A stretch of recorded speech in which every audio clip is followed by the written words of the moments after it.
بسم اللہ الرحمن الرحیم۔ اللہ کے نام سے شروع جو بہت مہربان اور نہایت رحم کرنے والا ہے۔ آج ہم سورہ ماعون ترجمہ تفسیر کریں گے کلاس میں انشاءاللہ۔ شروع کرتے ہیں۔ کیا رأیت تم نے دیکھا الذی اسے جو یکذب جھٹلاتا ہے بالدین دین کو، کیا تم نے اس شخص کو دیکھا جو دین کو جھٹلاتا ہے؟ تفسیر کرتے ہیں۔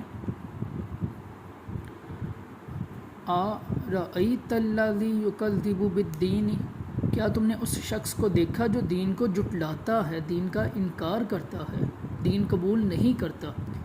شان نزول، اس آیت کے شان نزول کے بارے میں ایک قول یہ ہے کہ یہ آیت عاص بن وائل سہمی کے بارے میں نازل ہوئی اور قیامت کے دن کا انکار کرتا تھا اور برے کام بھی کیا کرتا تھا۔ دوسرا قول یہ ہے کہ یہ آیت ولید بن مغیرہ کے بارے میں نازل ہوئی۔ تیسرا قول یہ ہے کہ یہ آیت ابو جہل کے بارے میں نازل ہوئی۔ مروی ہے کہ ابو جہل نے ایک یتیم کی پرورش کی ذمہ داری لی۔ ایک دن وہ یتیم ننگے بدن اس کے پاس آیا اور اپنے مال میں سے کچھ طلب کیا۔ اس نے اسے دھکے دے کر نکال دیا۔ قریش کے سرداروں نے اس سے کہا کہ تم محمد مصطفیٰ صلی اللہ تعالیٰ علیہ وآلہ وصحبہ وبارک وسلم کے پاس جاؤ، وہ تمہاری سفارش کر دیں گے۔ اس سے ان لوگوں کا مقصد نبی کریم صلی اللہ تعالیٰ علیہ وآلہ وسلم کا مذاق اڑانا تھا، لیکن یتیم کو یہ چیز معلوم نہ تھی۔ چنانچہ وہ یتیم تاجدار رسالت صلی اللہ تعالیٰ علیہ وآلہ وسلم کی بارگاہ میں حاضر ہوا اور اپنی فریاد پیش کی، اور سید المرسلین صلی اللہ تعالیٰ علیہ وآلہ وسلم کبھی کسی محتاج کو خالی ہاتھ نہ لوٹاتے تھے۔ چنانچہ آپ صلی اللہ تعالیٰ علیہ وآلہ وسلم اس یتیم کے ساتھ ابو جہل کے پاس گئے۔ اس نے رسول کریم صلی اللہ تعالیٰ علیہ وسلم کو دیکھ کر مرحبا کہا اور فوراً یتیم کا مال اس کے حوالے کر دیا۔ یہ دیکھ کر قبیلہ قریش کے لوگوں نے اسے آڑ دلایا اور کہا کہ تو اپنے دین سے پھر گیا ہے۔ ابو جہل نے جواب دیا، خدا کی قسم میں اپنے دین سے پھرا نہیں، اصل بات یہ ہے کہ میں نے ان کی دائیں اور بائیں طرف ایک نیزہ دیکھا اور مجھے یہ ڈر لگا کہ اگر میں نے ان کی بات نہ مانی تو یہ نیزہ مجھے پھاڑ ڈالے گا۔ چوتھا قول یہ ہے کہ یہ آیت کسی خاص آدمی کے بارے میں نازل نہیں ہوئی، بلکہ اس میں وہ ہر شخص داخل ہے جو قیامت کے دن کا انکار کرتا ہے۔ اس کی وجہ یہ ہے کہ انسان کا نیک اعمال کرنا اور ممنوعات سے رکنا ثواب میں رغبت اور عذاب کے ڈر سے ہوتا ہے۔ تو جب وہ قیامت کا ہی منکر ہوگا تو نفسانی خواہشات اور لذتوں میں سے کچھ نہ چھوڑے گا۔ اس سے ثابت ہوا کہ قیامت کا انکار کفر اور گناہوں کی تمام اقسام کی بنیاد کی طرح ہے۔ اس آیت اور اس کے بعد والی دو آیات کا خلاصہ یہ ہے کہ انسان، کیا تم اس شخص کو پہچانتے ہو جو دلائل واضح ہونے کے باوجود حساب اور جزا کا انکار کرتا ہے؟ اگر نہیں پہچانتے تو سنو، یہ وہ شخص ہے جو اپنے کفر کی وجہ سے یتیم کو دھکے دیتا، ڈانٹتا اور مارتا ہے، اس کے ساتھ ظلم کرتے ہوئے اس کا حق اور اس کا مال اسے نہیں دیتا، اور اپنے انتہا درجے کے بخل، دل کی سختی اور کمینے پن کی وجہ سے مسکین کو کھانا نہیں دیتا، اور نہ ہی وہ کسی اور یتیم کو کھانا دینے کی ترغیب دیتا ہے، کیونکہ وہ اس عمل پر ثواب ملنے کا اعتقاد یقین نہیں رکھتا۔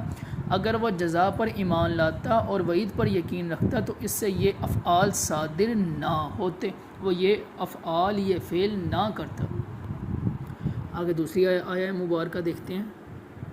فَذَلِكَ، پھر ذَلِكَ وہ، الذی ایسا ہے، یدعو دھکے دیتا ہے، الیتیم یتیم کو، پھر وہ ایسا ہے جو یتیم کو دھکے دیتا ہے۔ اس آیت مبارکہ کی تفسیر دیکھتے ہیں۔ فَذَلِكَ الَّذِي يَدُعُّ الْيَتِيمَ، پھر وہ ایسا ہے جو یتیم کو دھکے دیتا ہے، یعنی دین کو جھٹلانے والے شخص کا اخلاقی حال یہ ہے کہ وہ یتیم کو دھکے دیتا ہے۔ اس آیت میں کفار کا یتیموں کے ساتھ سلوک بیان کیا گیا، جبکہ اس کے مقابل میں یتیموں کے بارے میں اسلام کی تعلیمات ملاحظہ کیجیے۔ چنانچہ اللہ تعالیٰ یتیموں کے سرپرستوں سے ارشاد فرماتا ہے، یتیموں کے سرپرستوں سے اللہ تعالیٰ ارشاد فرماتا ہے۔ النساء کی آیت نمبر 2 یا 6 ہے، ترجمہ ہے، اور یتیموں کو ان کے مال دے دو اور پاکیزہ مال کے بدلے گندا مال نہ لو، اور ان کے مالوں کو اپنے مالوں میں ملا کر نہ کھاؤ، نہ کھا جاؤ، بے شک یہ بڑا گناہ ہے۔ اللہ تعالیٰ سورہ نساء میں ارشاد فرماتا ہے ترجمہ، اور کم عقلوں کو ان کے وہ مال نہ دو جسے اللہ نے تمہارے لیے گزر بسر کا ذریعہ بنایا ہے، اور انہیں اس مال سے کھلاؤ اور پہناؤ اور ان سے اچھی بات کہو۔ اور اللہ تعالیٰ سورہ نساء کی آیت نمبر 9 میں ارشاد فرماتا ہے ترجمہ، اور وہ لوگ ڈریں جو اگر اپنے پیچھے کمزور اولاد چھوڑیں تو ان کے بارے میں کیسے اندیشوں کا شکار ہوتے، تو انہیں چاہیے کہ اللہ سے ڈریں اور درست بات کہیں۔ سورہ نساء کی آیت نمبر 10 میں اللہ تبارک و تعالیٰ ارشاد فرماتا ہے، بے شک وہ لوگ جو ظلم کرتے ہوئے یتیموں کا مال کھاتے ہیں وہ اپنے پیٹ میں بالکل آگ بھرتے ہیں، اور عنقریب یہ لوگ برکتی ہوئی آگ میں جائیں گے۔ اور حضرت ابو ہریرہ رضی اللہ تعالیٰ عنہ سے روایت ہے، رسول کریم صلی اللہ تعالیٰ علیہ وآلہ وسلم نے ارشاد فرمایا، مسلمانوں میں بہترین گھر وہ ہے جس میں یتیم ہو اور اس کے ساتھ اچھا سلوک کیا جاتا ہو، اور مسلمانوں میں بدترین وہ گھر ہے جس میں یتیم ہو اور اس کے ساتھ برا سلوک کیا جاتا ہو۔ اور حضرت ابو امامہ رضی اللہ عنہ سے روایت ہے، رسول اللہ صلی اللہ تعالیٰ علیہ وآلہ وسلم نے ارشاد فرمایا، جو کسی یتیم کے سر پر اللہ تعالیٰ کی رضا کے لیے ہاتھ پھیرے تو اس کے لیے ہر اس بال کے عوض نیکیاں ہوں گی جس پر اس کا ہاتھ پھرے، اور جو اپنے پاس رہنے والے یتیم لڑکے یا یتیم لڑکی سے بلائی کرے تو جنت میں اور وہ ان کی طرح ہوں گے۔ اور آپ صلی اللہ تعالیٰ علیہ وآلہ وسلم 2 انگلیاں ملائیں، جو کسی اپنے پاس رہنے والے یتیم لڑکے یا یتیم لڑکی سے بلائی کرے تو جنت میں اور وہ ان کی طرح ہوں گے۔ اور آپ صلی اللہ تعالیٰ علیہ وآلہ وسلم نے اپنی 2 انگلیاں ملائیں۔ کفار کے طرز عمل اور اسلام کی تعلیمات کو سامنے رکھتے ہوئے ہر شخص بخوبی سمجھ سکتا ہے کہ بچوں کے حقوق کی حفاظت کے لیے جو اقدامات دین اسلام نے کیے اور جو احکامات دین اسلام نے دیے ان کی مثال کسی اور دین میں نہیں ملتی۔ آگے آیت نمبر 3 دیکھتے ہیں سورہ ماعون کی، وا اور لا یحض، وہ ترغیب نہیں دیتا، علی طعام المسکین، مسکین کو کھانا دینے پر، اور مسکین کو کھانا دینے کی ترغیب نہیں دیتا۔ تفسیر دیکھتے ہیں اس آیہ کی، ولا یحض علی طعام المسکین، اور مسکین کو کھانا دینے کی ترغیب نہیں دیتا، یعنی دین کو جھٹلانے والے کا حال یہ ہے کہ وہ اپنے گھر والوں اور دیگر مالداروں کو اس بات کی ترغیب نہیں دیتا کہ وہ مسکین کو کھانا دے۔ اس آیت میں مسکین سے کفار کا سلوک بیان کیا گیا۔ اب مسکین کے بارے میں اسلام کی تعلیمات ملاحظہ ہوں۔ اللہ تعالیٰ ارشاد فرماتا ہے سورہ روم آیت نمبر 38 ہے ترجمہ، تو رشتہ دار کو اس کا حق دو اور مسکین اور مسافر۔ سورہ روم آیت نمبر 38 ہے، تو رشتہ دار کو اس کا حق دو اور مسکین اور مسافر کو بھی، یہ ان لوگوں کے لیے بہتر ہے جو اللہ تعالیٰ کی رضا چاہتے ہیں اور وہی لوگ کامیاب ہونے والے ہیں۔ سورہ دہر آیت نمبر 8 اور 9 میں اللہ تبارک و تعالیٰ ارشاد فرماتا ہے، اور وہ اللہ کی محبت میں مسکین اور یتیم اور قیدی کو کھانا کھلاتے ہیں، ہم تمہیں خاص اللہ کی رضا کے لیے کھانا کھلاتے ہیں، ہم تم سے نہ کوئی بدلہ چاہتے ہیں نہ شکریہ۔ اور حضرت انس رضی اللہ عنہ سے روایت ہے، نبی کریم صلی اللہ تعالیٰ علیہ وسلم نے ارشاد فرمایا، مسکین لوگ جنت میں مالداروں سے 40 برس پہلے جائیں گے۔ اے عائشہ رضی اللہ عنہا، مسکین کو خالی نہ پھرو، اگرچہ کھجور کی کاش ہی ہو اسے دے دو۔ اے عائشہ رضی اللہ تعالیٰ عنہا، مسکینوں سے محبت کرو، انہیں قریب رکھو تاکہ اللہ تعالیٰ قیامت میں تمہیں قریب کر دے۔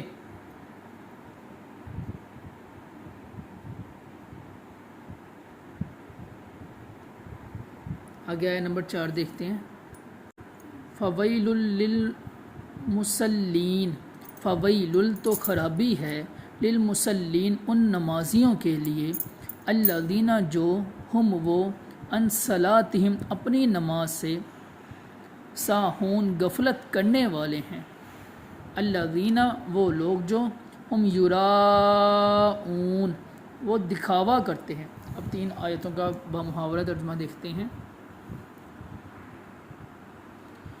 تو ان نمازیوں کے لیے خرابی ہے جو اپنی نماز سے غافل ہیں، وہ جو دکھاوا کرتے ہیں۔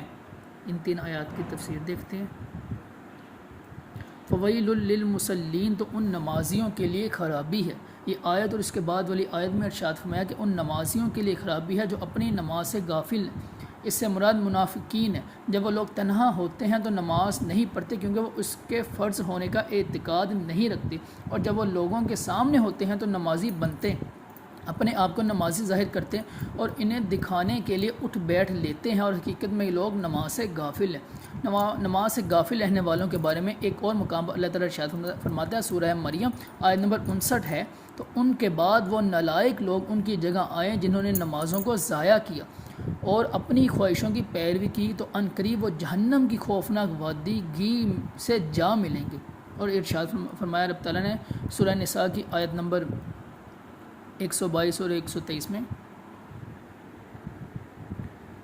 بے شک منافق لوگ اپنے گمان میں اللہ کو فریب دینا چاہتے ہیں اور وہی انہیں غافل کر کے مارے گا۔ جب نماز کے لیے کھڑے ہوتے ہیں تو بڑے سست ہو کر ان لوگوں کے سامنے ریاکاری کرتے ہوئے کھڑے ہوتے ہیں اور اللہ کو بہت تھوڑا یاد کرتے ہیں، درمیان میں ڈگمگا رہے ہیں، نہ ان کی طرف ہے نہ ان کی طرف، اور جسے اللہ گمراہ کرے تو تم اس کے لیے کوئی راستہ نہ پاؤ گے۔ یاد رہے کہ نماز سے غفلت کرنے یعنی کبھی نماز پڑھ لینے اور کبھی چھوڑ دینے سے بھی بچنا ضروری ہے، اور یہ خاص منافقوں کا وصف ہے۔ اور نماز میں غفلت کرنا یعنی نماز کے دوران دیگر کاموں کے بارے میں سوچ بچار کرنے لگ جانا یا شیطان کے وسوسوں کو قبول کر لینا وغیرہ، اس سے بھی بچنے کی کوشش کرنی چاہیے، اگرچہ اس کی شناعت یعنی برائی کم ہے۔ الذین هم عن صلاتهم ساہون، جو اپنی نماز سے غافل ہیں۔ نماز سے غفلت کی چند صورتیں ہیں، جیسے پابندی سے نہ پڑھنا، صحیح وقت پر نہ پڑھنا، فرائض و واجبات کو صحیح طریقے سے ادا نہ کرنا، شرعی عذر کے بغیر باجماعت نہ پڑھنا، نماز کی پرواہ نہ کرنا، تنہائی میں قضا کر دینا، لوگوں کے سامنے پڑھ لینا وغیرہ۔ یہ سب صورتیں وعید میں داخل ہیں، جبکہ شوق سے نہ پڑھنا، سمجھ بوجھ کر ادا نہ کرنا، توجہ سے نہ پڑھنا بھی نماز سے غفلت میں داخل ہے۔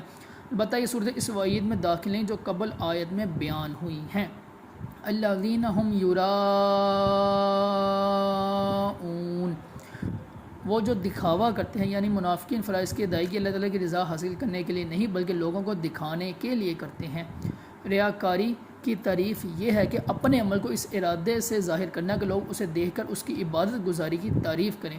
کثیر حدیث میں ریاکاری کی مذمت بیان کی گئی ہے، یہاں ہم صرف 2 حدیثیں بیان کرتے ہیں۔ سب سے پہلی حضرت ابو سعید خدری رضی اللہ عنہ فرماتے ہیں، ہم لوگ مسیح دجال کا ذکر کر رہے تھے کہ رسول کریم صلی اللہ تعالیٰ علیہ وسلم تشریف لائے اور ارشاد فرمایا، میں تمہیں ایسی چیز کی خبر نہ دوں جس کا مسیح دجال سے بھی زیادہ میرے نزدیک تم پر خوف ہے۔ ہم نے عرض کی، ہاں یا رسول اللہ صلی اللہ تعالیٰ علیہ وسلم۔ ارشاد فرمایا، وہ شرک خفی ہے، آدمی نماز پڑھنے کھڑا ہوتا ہے تو اس وجہ سے طویل کرتا ہے کہ دوسرا شخص اسے نماز پڑھتا دیکھ رہا ہے۔ دوسری حدیث مبارک ہے، حضرت ابو سعید بن ابو فضالہ رضی اللہ عنہ سے روایت ہے، رسول کریم صلی اللہ تعالیٰ علیہ وسلم نے ارشاد فرمایا، جب اللہ تعالیٰ تمام اولین و آخرین کو اس دن میں جمع فرمائے گا جس میں شک نہیں، ایک منادی ندا کرے گا، جس نے کوئی کام اللہ کے لیے کیا اور اس میں کسی کو شریک کر لیا، وہ اپنے عمل کا ثواب اسی شریک سے طلب کرے، کیونکہ اللہ تعالیٰ شرک سے بالکل بے نیاز ہے۔ یاد رہے کہ اپنی نیت کو درست رکھتے ہوئے فرض عبادت کی بجاآوری اعلانیہ کرنی چاہیے، تاکہ لوگ فرض عبادت چھوڑنے کی اس پر تہمت نہ لگائیں، اور نفلی عبادت پوشیدہ کرنی چاہیے کیونکہ ان پر تہمت لگنے کا اندیشہ نہیں۔ اور یمنعون، منع کر دیتے ہیں، ماعون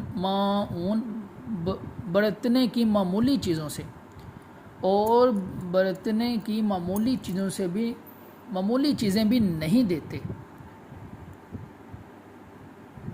اس آیت کی تفسیر دیکھتے ہیں، وَيَمْنَعُونَ الْمَاعُونَ، اور برتنے کی معمولی چیزیں بھی نہیں دیتے۔ اس سے پہلی آیات میں خالق کے ساتھ منافقین کا معاملہ بیان کیا گیا، اب یہاں سے مخلوق کے ساتھ ان کا طرز عمل بیان کیا جا رہا ہے۔ اگر ان سے برتنے کی کوئی معمولی چیز جیسے سوئی، ہنڈیا یا پیالہ وغیرہ مانگے تو بخل کرتے ہوئے اسے نہیں دیتے۔ علماء فرماتے ہیں، مستحب ہے کہ آدمی اپنے گھر میں ایسی چیز اپنی حاجت سے زیادہ رکھے جن کی ہمسایوں کو حاجت ہوتی ہے، اور انہیں عاریتاً دیا کرے۔ عائشہ صدیقہ رضی اللہ عنہا فرماتی ہیں، میں نے عرض کی، یا رسول اللہ صلی اللہ تعالیٰ علیہ وسلم، کون سی چیز ہے جس کا منع کرنا حلال نہیں؟ ارشاد فرمایا، پانی، نمک اور آگ۔ میں نے عرض کی، یا رسول اللہ صلی اللہ تعالیٰ علیہ وسلم، پانی کو تو ہم سمجھ گئے، مگر نمک اور آگ کا یہ حکم کیوں؟ ارشاد فرمایا، اے حمیرہ رضی اللہ عنہا، جس نے کسی کو آگ دی اس نے گویا اس آگ سے پکا ہوا سارا کھانا خیرات کیا۔ جس نے کسی کو نمک دیا اس نے گویا سارا وہ کھانا خیرات کیا جس سے اس نمک نے لذیذ بنایا۔ جس نے کسی مسلمان کو ایک گھونٹ پانی وہاں پلایا جہاں پانی عام ملتا ہو اس نے گویا غلام آزاد کیا۔ جس نے مسلمان کو وہاں ایک گھونٹ پانی پلایا جہاں پانی نہ ملتا ہو اس نے گویا اسے زندگی بخشی۔ یہاں تک تھی ہماری سورہ ماعون، اس کا ترجمہ تفسیر۔